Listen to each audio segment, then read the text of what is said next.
시청자 여러분 안녕하십니까?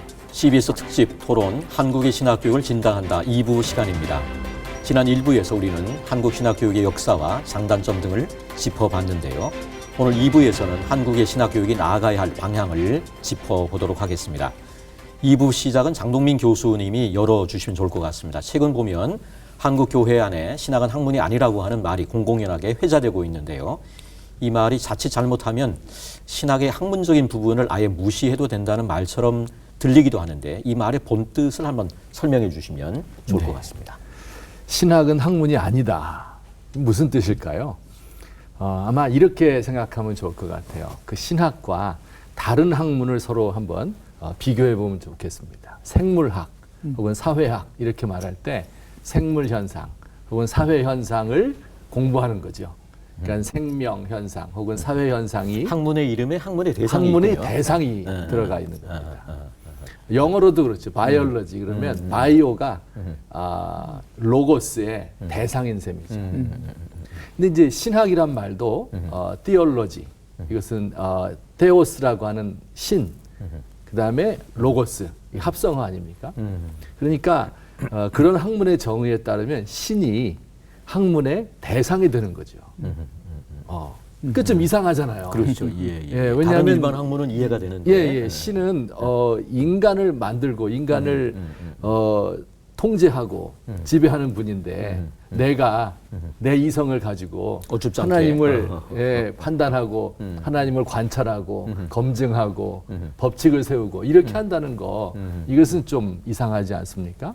그래서 사람들이 말하기를 테올로기아에서 하나님을 말하는 것이 아니라 이게 주어가 되는 거예요. 하나님이. 그래서 하나님이 말씀하시고 우린 듣는 거다. 그러니까 내가 학문적인 방식으로 하나님을 탐구하는 것이 아니라 하나님의 말씀을 듣는 거 이게 신학이다. 이렇게 정의하는 분들이 많습니다. 아시는 것처럼 학문을 대상화시킨다는 것 대상화한다는 것은 그걸 통제한다는 뜻이잖아요. 하나님을 내가 막 통제하는 거예요. 내 말 들어야 돼. 실험실의 개구리처럼. 그렇습니다. 그러니까 살아계신 하나님이죠. 우리를 만드신 그분을 내가 어떻게 통제할 수 있습니까? 하나님의 말씀도 마찬가지예요. 하나님의 말씀인 성경을 내가 내 이성을 가지고 합리적으로 분석하고 또 이것을 가지고 사람들 설득하고 이게 어떻게 가능하겠습니까? 이 신학은 학문이 아니다란 말이 처음 나오게 된 어떤 뭐 이런 배경이라든가 그런 부분에 대해서 이경직 교수님께서 한번 소개를 해주시면 좋겠습니다. 사실 국내에서 이제 신학은 학문이 아니다 이 이제 말이 처음 나온 것은 아마 여기 한상화 교수님도 그때 계셨는데 2003년도에 이제 백석대 천안 캠퍼스에서 한국 복음주의 신학회 국제 학술 대회가 있을 때 이제 폐회 예배 때 이제 백석대학교 설립자이신 장종현 총장님께서 설교하시면서 신학은 학문이 아니다 이렇게 선포를 하셨습니다. 그 자리에 한 300명 이상의 이제 국내외 학자들이 쟁쟁한 학자들이 다 앉아 있었는데 충격을 받은 거죠. 근데 이제 그때 그 한 분이 이제 설교 시간에 신문을 이렇게 보고 계시다가 그 소리를 듣고 깜짝 놀래가지고 이렇게 쳐다봤다고 합니다. 근데 저는 이제 그 이야기를 들을 때 이게 상징하는 바가 굉장히 크다. 어떻게 예배 시간에 설교 시간에 학자라고 하는 분이 신문을 펴서 보고 있는가. 조금 전에 장동민 교수님께서 잘 이야기해 주신 것처럼 내가 하나님을 대상으로 삼고 내가 하나님을 학문의 대상으로 삼으니까 내가 하나님을 통제하게 되니까 예배 시간은 하나님 앞에 내가 무릎 꿇고 그 높으신 분을 찬양하고 그분의 말씀을 겸허히 듣는 곳인데 그때 신문을 펴놓고 설교 시간이 있다는 것 자체가 신학이 학문일 때 생기는 문제를 잘 드러내주는 너무나 잘 드러내주는 사건이 아니었는가 이런 생각이 듭니다. 우리가 이제 어떤 그 질병을 치료하려면 좀 부끄럽지만 있는 걸 그대로 조금 이야기할 필요가 있잖아요. 그래서 이런 어떤 부분 그러니까 사무엘이 하나님께서 부르셨을 때 하나님 주님 말씀하십시오. 종이 듣겠습니다. 종이 듣겠나이다. 내가 다 이해하지 못해도 주님께서 말씀하시니까 그걸 받아들이는 이게 굉장히 필요한 것이죠. 그런데 이거를 하지 않고 내가 주인이 돼서 이렇게 바라보는 그래서 잘못하면 신학자들이 그 은혜 설교의 은혜 받기 굉장히 어려운 것 중에 하나가 얼마나 설교를 잘하나 보자. 저 본문은 저렇게 해서는 안 되는데. 신학이라고 하는 게 하나님에 대해 말하는 게 아니라 네. 하나님이 하나님께서 하시는 말씀하셨다. 말씀을 들어야 돼요. 그 말씀을 우리가 네. 순종함으로 듣겠다라고 하는 게 굉장히 중요하다는 그런 생각이 듭니다. 신학은 학문이 아닙니다라고 하는 말을 처음 들으셨을 때 어떤 생각이 드셨는지 한번 나눠주시면 좋을 것 같습니다. 임석순 목사님부터 한번 나눠주시죠. 제 경우는 이렇게 표현하고 싶어요. 그냥 소리쳐서 할렐루야 하고 싶은 그런 심정이었었어요. 워낙 제가 이제 그런 걸 잘 누르는 사람이어서 표현을 안 했을 뿐인데 어마어마한 저에게는 기쁨의 충격이었거든요. 제가 이제 목회를 하면서 이제 신학교에서 조금씩 가르쳐 왔고 또 몇 년간은 교단 신학교지만 책임을 지고 있었는데 저는 그때 일을 평생 잊을 수 없는 게 당신 아들이 신학교 들어간다고 해서 아버지 되시는 분이 저한테 우리 아들이 드디어 이제 신학을 갔습니다. 너무 행복해서 저한테 전화를 주셨어요. 근데 1년이 지나고 나서 저한테 다시 전화가 왔는데 우리 아들이 지금까지는 아버지가 목회하는 것을 제일 존경하고 그 길을 따라간다고 했던 내 아들이 아버지가 틀렸다고 그러면서 그걸 한두 번 얘기하더니 아들이 아버지를 떠났어요. 신학교 간다고 좋아했는데 1년 지나가지고 네. 그러면서 하는 얘기가 개혁주의 신학이 어떻게 목회하는 사람을 돕지 아니하고 목회를 재단하고 비판만 하느냐. 그러면서 이분이 저한테 그 후로도 여러 차례 전화를 할 때마다 이게 어떻게 해결할 수 있을까? 저한테는 굉장히 큰 과제고 숙제였었어요. 근데 이게 방법이 없는 거라. 그런 고뇌 속에 있었을 때 이제 신학은 학문이 아니다는 이야기를 딱 듣는 그 순간 이건 그 백석학원 설립자 장종현 목사님에게 하나님이 하신 것이지 그건 개인의 일이 아니다. 하나님께서 그분을 통해서 일하시고자 하시는 뜻이 있어서 이분만이 할 수 있기 때문에 하나님께서 그분에게 그 말씀을 하시게 했구나. 너무 저한테는 막 이루 말할 수 없는 기쁨이었었어요. 그렇다고 해서 신학의 학문이 아니니까 우리가 지성을 뭐 도외시한다든지 이제 그런 차원의 것이 이제 아니라 개혁주의 신학 그러면 우리 장 교수님 말씀하신 대로 정말 겸손하고 오히려 또 말씀 앞에 무릎을 꿇을 수 있고 그래야 되는 건데 네, 은혜니까. 예. 그런데 개혁주의 신학 한다는 분이 대다수 목회하는 목회자들을 재단해요. 나름 어떤 신학 교육의 현장에서 여러 가지 애쓰시는 그런 가운데 네. 신학이 학문이 아니다 보니까 굉장히 예. 할렐루야를 외치고 싶은 그렇죠. 그런 마음이 드셨다. 예. 이렇게. 예. 한상원 교수님께서도 한번 그 신학은 학문이 아닙니다라고 한 말을 처음 들었을 때 어떤 생각이 드셨는지. 우리 임 목사님하고는 아주 많이 반대인데요. 신학이 학문이 아니야? 신학이 학문이지 왜 학문이 아니야? 딱 그 생각. 그러니까 신학은 학문이 아니다 이렇게 들은 게 이제 2003년도에 말씀하셨을 그 때 현장에 있으셨습니까? 예. 전 이제 96년부터 이제 참여했으니까요. 예. 복음주의 신학회에. 근데 그때는 그냥 그렇게 듣고 났는데 이제 개혁주의 생명신학에 대해서 이제 신본주의적인 시각으로 제가 그걸 이렇게 한번 본 적이 있어요. 그때 갔을 때 이제 이 문제에 대해서 좀 더 깊이 생각을 하게 되는 거예요. 신학은 학문이 아니다? 그 말 자체는 사실 정확한 말이 아니에요.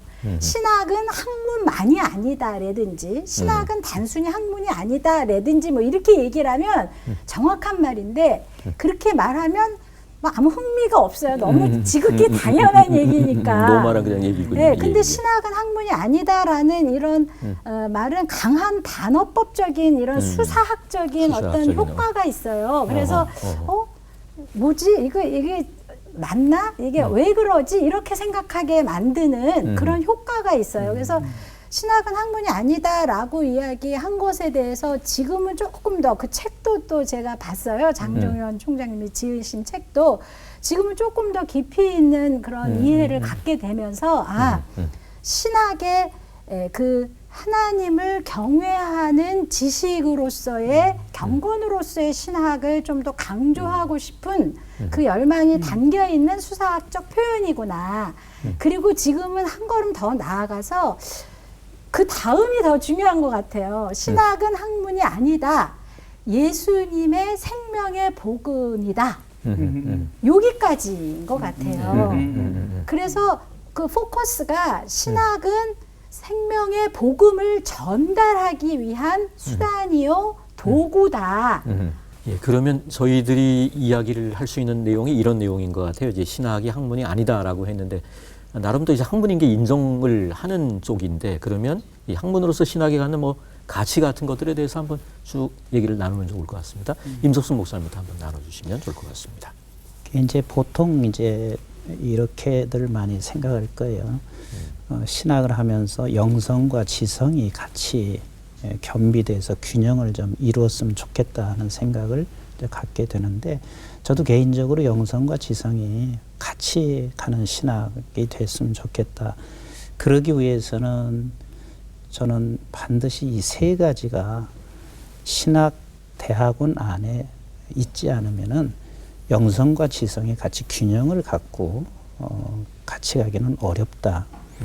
그 하나는 뭐 이미 한 교수님도 말씀하셨고 다 교수님들이 말씀하신 대로 교수님 자신이 영성과 지성으로 가야 되는데 어느 분이 되게 마음이 아파하시면서 그런 얘기를 하시더라고요. 신학교 교수님이 주일날 예배는 드리지 않고 강아지를 끌고 가서 산책을 하더라. 저는 그 이야기를 듣는 그 순간 저는 또 뭐 학교에서 가르치기도 하지만 목회자이잖아요. 그러니까 얼마나 가슴이 이게 메어지는지 모르겠더라고요. 그러니까 이 균형을 맞춰서 학문도 또 영성도 같이 가려면 우리 교수님들께서 그렇게 우리가 먼저 앞서서 가야 한다는 거하고 그다음에 두 번째 지성으로 치우치지 않기 위해서는 좀 전에 말씀드렸던 대로 우리가 신학을 교육하는데 목적이 분명해야 된다. 예수 닮아가는 데는 지성으로 절대 치우치지 않거든요. 그러니까 영성과 지성이 반드시 같이 따라갈 수밖에 없다는 거. 그런데 성삼위 하나님을 알아가는 데는 두 가지더라. 하나는 시간이 필요하더라.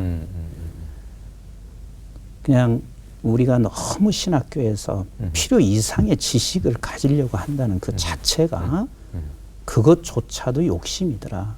탐욕이더라. 시간이 필요하더라. 하나님은 그때그때 필요한 시간대 가르쳐 주시더라. 그 다음에 두 번째는 반드시 시간 속에서 성경 말씀을 보다가 기도할 때 성령이 그걸 가르쳐 주시는데 내가 언어로 그걸 다 또 표현할 수도 없다. 그 어마어마한 삼위일체 하나님을 언어로 표현할 수가 없다. 그렇게 해서 어떻게 보면 위기를 모면한 것 같지만 실제 제 마음 안에서는 그런 기준이 몇 가지 있다 보니까 예, 신학의 학문적인 부분을 무시하는 게 아니냐라고 하는 반론이 있을 수 있는데 거기에 대해서 한상화 교수님 다시 좀 부연해서 설명해 주시죠. 그 신학이 학문이 아니다라고 이야기할 때 이제 경건으로서의 신학을 강조하기 위해서 하는 말이지 신학의 학문성을 부정하는 말이 아니라는 거 그게 굉장히 중요한 것 같아요. 그렇게 돼야 균형성이 잡히니까. 그런데 이제 신학이 그럼 학문이라고 할 때 이제 어떤 종류의 학문이냐 그게 매우 중요하고 그게 이제 신학 서론이라는 영역에서 그거를 많이 계속 다루잖아요.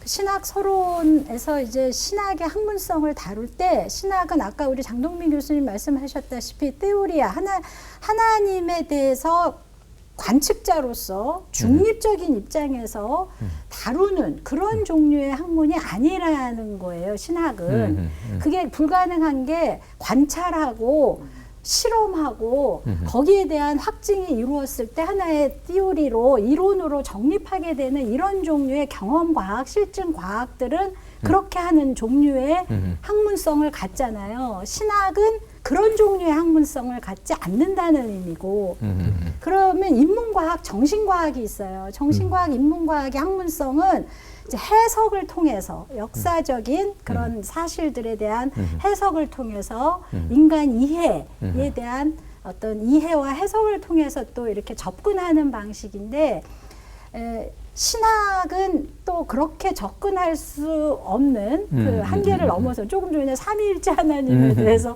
모른다고 딱 대답하셨을 때 굉장히 한편으로 그 신비를 우리가 다루는 것이기 때문에 그래서 신학의 학문성이라는 게 어떤 종류의 학문성이냐 그게 매우 중요하고 그러한 학문성이 부인이 되면은 또 안 되는 게 정확히 그 계몽주의자들, 실증 과학을 강조하는 사람들, 자유주의자들이 신학의 학문성을 부인하고 신학은 그냥 신앙의 영역이다라고 주관적으로 그냥 맡겨버린단 말이죠. 그렇게 되면 기독교 지성에 장애가 생겨요. 이어서 제가 좀 말씀드리면 그래서 그런지 그 신학의 독특한 학문성을 규정하는 건 쉽지 않을 것 같아요. 쉽지 않은 이야기인데 그래서 신학의 학문성에 관해서 제 판단에는 굉장한 역설이 있는 것 같아요. 제가 이제 예컨대 사도 바울 선생님의 경우를 보면 사도 바울 선생님이 당대의 지성이었죠. 이 학문의 도시 다소에서 헬라 철학을 공부하고 예루살렘에서 가말리엘 문화에서 율법을 공부하고 뭐 정말 최고의 지성이었고 또 그가 이제 쓰신 그 서신들을 보게 되면 구약 성경에 있는 그 모든 이 지식들이 있고 이것을 새로운 눈으로 예수님의 눈으로 이걸 다 분석을 하고 해석을 하지 않습니까? 그리고 그 상황에 꼭 맞는 답을 제시하면서도 일관성이 있고 헬라어가 대단히 유창하면서 또 수사학을 다 동원하고 있고 이게 이제 그 정말 학문성이 뛰어나죠. 그런데 사도 바울은 항상 자신의 학문성을 뛰어나다고 주장한 적이 없어요. 이것은 오히려 내 복음에 해를 끼치는 것이고 예수님을 아는 지식이 너무 고상하기 때문에 배설물과 같은 것이다. 이렇게 생각했고 헬라의 지성이 지혜가 우리를 구원으로 이끌 수 없다. 설득하는 지혜의 설득으로 복음이 전파되면 안 된다. 그리고 구약의 이런 율법적인 해석 이게 아니라 영으로 하나님을 만나는 거다. 지식은 교만하게 하고 사랑은 덕을 세운다. 뭐 이런 표현들 전부 뭐랄까 그 학문성 개인은 정말 학문적으로 뛰어난 분인데 이걸 다 무시하는 거죠. 저는 이것이 굉장히 시사하는 바가 굉장히 역설적이잖아요. 크다고 생각합니다. 그러니까 학문성이긴 한데 분명히 이것을 부정하고 하나님께 맡길 때 그럴 때 진정한 학문성이 나타나는 것이 아닌가 이런 생각을 제가 늘 가지고 있습니다. 신학에서의 학문성은 좀 굉장히 독특한 거예요. 네. 역설적인 면도 있고. 예.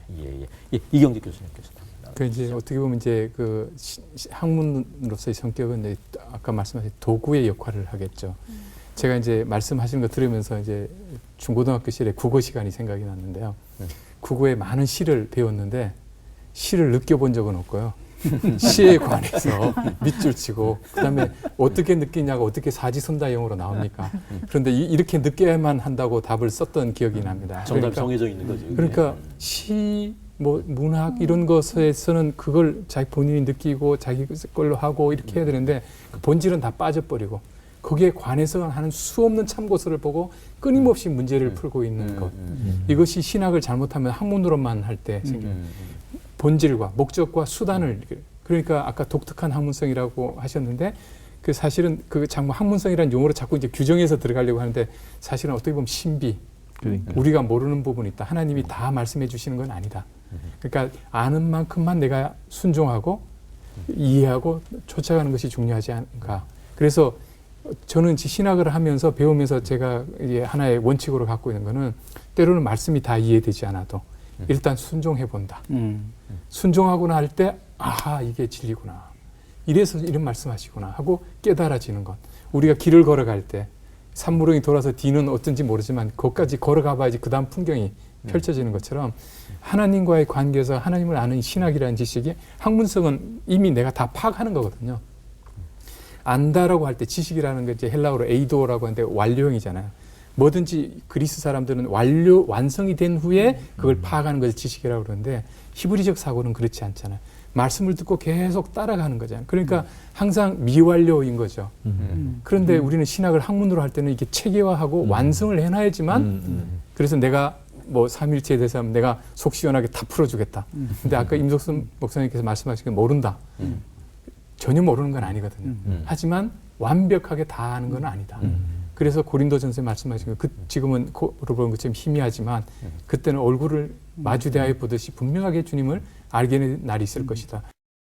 예, 마지막으로 우리나라 이 한국의 신학 교육이 나아갈 방향에 대한 얘기를 한마디씩 좀 나누시면서 마무리를 하면 좋을 것 같습니다. 임석순 목사님. 해주시죠. 이제 한국 교회의 위기라는 것은 누구든 다 말을 하고 있는 것인데 이 한국 교회 위기를 어떻게 극복해야 할 것인가에 대해서는 각자가 다 나름대로 생각을 달리하고 있는 것 같아요. 근데 이제 저 같은 경우는 목회자이면서 이제 신학교에 있다 보니까 신학 교육의 문제다. 신학 교육의 문제다. 왜냐하면 장 목사님이 좀 말씀하신 것처럼 전에는 성경학교나 이런 걸 통해서 목회를 했지만 지금 목회를 하려면 무조건 다 신대원을 졸업해야 되는데 그 신대원을 3년 동안 하는 과정이 앞으로 한국 교회를 회복시키는 일에 굉장히 중요한 역할을 하게 된다. 그런데 사실 지금 신대원에 들어가면 몇몇 신대원을 빼놓고는 들어가면 세 가지 현상이 반드시 나타나요. 특히 개혁주의 신학을 하고 그 좋은 신학, 성경적인 신학을 하는데 세 가지 현상이 나타나는 게 처음에 가지고 있었던 복음의 열정이 식어요. 신학을 공부하면서 도리어. 네. 예, 예. 그 어떤 경우는 사실 불신앙으로까지 이제 가는 경우가 생긴단 말이에요. 그 다음에 두 번째는 제가 말씀 좀 드렸던 대로 교회를 끊임없이 재단만 해요. 정제하고 재단하고 우리 이경지 교수님 말씀하신 대로 본인이 신학 교수가 내가 가지고 있는 신학이 완성이라고 쳐다보고 그 완성이라고 생각하고 가르침을 받은 그 학생들은 그 가르침을 가지고 언제나 칼로 재단을 하던다고요. 그리고 이제 세 번째 나타나는 현상이 자기 지식을 이제 자랑하고 드러내놓는 거. 그래서 사실 이제 신학 교육의 문제를 해결할 수 있는 것은 신학은 끊임없이 매일 하나님과 나와의 교제를 좀 가르쳐 줘야 된다. 그 교제 속에서 아버지 하나님의 뜻을 찾았으면 그 뜻을 따라가는 신학으로 가지 않으면 한국 교회의 미래는 어렵다. 그래서 저는 신학 교육이 가장 중요하다 그렇게 생각을 하죠. 예, 예. 한상훈 교수님께서 지금 이제 한국 교회도 포스트 코로나 시대에 어떤 새로운 어떤 전기를 맞이하고 있고요. 지금 저출산으로 또 탈종교화 현상으로 신학교마다 참 일반 대학, 뭐 지방대학 위기에서 상당히 위기감으로 가득 차 있어요. 거기다가 또 한국 교회는 지금 지도자들의 문제로 세속화의 그러니까 대명사로 우리 한국 교회가 아시아의 교회를 모여보면 가장 세속화된 교회로 이렇게 회자되고 우리나라 있어요. 교회가 그렇게 예, 우리 한국 교회가 그렇게 세속화의 흐름, 또 많은 사람들이 그래서 이제 교회를 떠나게 되는 그런 현상 속에서 신학교 교육이 어떻게 되어야 되는가 그 부분이 굉장히 큰 문제로 다가오는데요. 대안교회들이 막 나오는 것처럼 대안적인 어떤 신학 교육이 요구된다 이런 얘기들이 막 지금 있어요. 근데 저는 그럴 때일수록 그 가장 우리가 지금까지 얘기해 왔던 그 본질로 돌아가서 어떤 위기에 이렇게 휩쓸려서 막 그 좌충우돌 이렇게 하지 말고 흔들리지 말고 본래 신학이 무엇이냐. 우리가 지금 여태까지 이야기했던 것처럼 신학 교육의 가장 그 원형인 예수 그리스도께서 제자들과 함께 먹고 마시며 3년 동안 성경을 가르치시고 아버지의 뜻을 행하는 것을 몸소 가르치시고 십자가에 돌아가시면서 우리에게 그 삶으로 몸소 예로 몸소 보여주신 것처럼 신학교 안에서 이 세속화의 흐름 속에서 가장 그 본질을 지켜가는 그러한 신학을 가르치도록 노력하는 게 중요하겠다. 그래서 삶으로 보여주는 신학, 아까 신학자 얘기 계속 저는 그거를 많이 생각을 하고 있고 또 제 자신이 늘 그렇게 하려고 노력을 해요. 성령 충만함을 잃지 말아야 되는 것이고 신학자들이 그래서 교회 수업을 통해서만 학생들에게 영향을 주는 게 아니고 실질적으로는 수업 외적인 학교의 운영 방식이라든지 어떻게 교수들이 모여서 하는 거라든지 이런 수업 외적인 것들이 더 큰 영향을 주고 있어요. 그래서 신학교 안에서 먼저 경건이 회복되고 정말 이 세속화의 흐름 속에서 대항할 수 있는 거룩함이 신학 교육 안에서 이루어지고 회복되도록 하는 것이 우리를 지켜가는 길이고 앞으로 신학교육의 방향이 가장 큰 어떤